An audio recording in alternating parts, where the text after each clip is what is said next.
আজকে লাঞ্চে কি আছে মা? হাঁড়ি দেখছি। হাঁড়ি হবে না কেন? তোরা প্রত্যেকদিন বলিস দিনে করো না, দিনে করো না।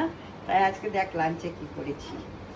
এই দেখ বাবা, আজকে খিচুড়ি করেছো? গোবিন্দভোগ চালের খিচুড়ি। হ্যাঁ ওরকম করে খেতে চাইছিলিস, কাজু কিশমিশ হ্যাঁ। এই দেখ সব দিয়েছি। বাহ, দারুণ গন্ধ, দারুণ। নিরামিষ করে করেছো নাকি আজকে? নিরামিষ করে করেছি। বাহ, দারুণ করেছো তো। ভালোই করেছো। রাত্রে খাওয়া হয় না, রাত্রে বেশি খাওয়াও যায় না। এটা কি দুবেলা করেছো নাকি? অনেকটা দেখছি। দুবেলা নিয়েছি। ঠিক আছে।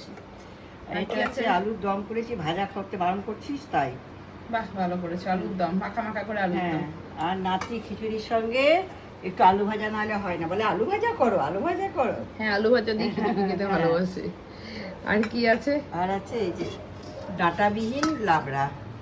ও ডাঁটা পাইনি না? পাইনি নাই, বললো বাজে, শঙ্খ বললো যে শুকনো কাটো আর ডাঁটা এগুলো বাজে, তাই সবজি দিয়েই লাবড়া পাঁচ মিশালি তরকারি মতো করে করেছি।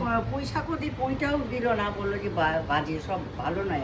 শাক টাকগুলো ভালো হচ্ছে, ওই জন্য শাক ছাড়াই করেছে। ভালোই মেনু, দারুণ মেনু। ভালো বলবো না, দারুণ একটা জিনিস হলে জমে যেতে, সেটা হচ্ছে চাটনি। চাটনি তো আছে, আর দু রকম তরকারি করতে। খেয়ে নিবি, মোরব্বা খেয়ে নিবি। মোরব্বা খেয়ে নেবো। ঠিক আছে, চলো দেখিয়ে দিলাম আজকে আমাদের লাঞ্চের মেনু।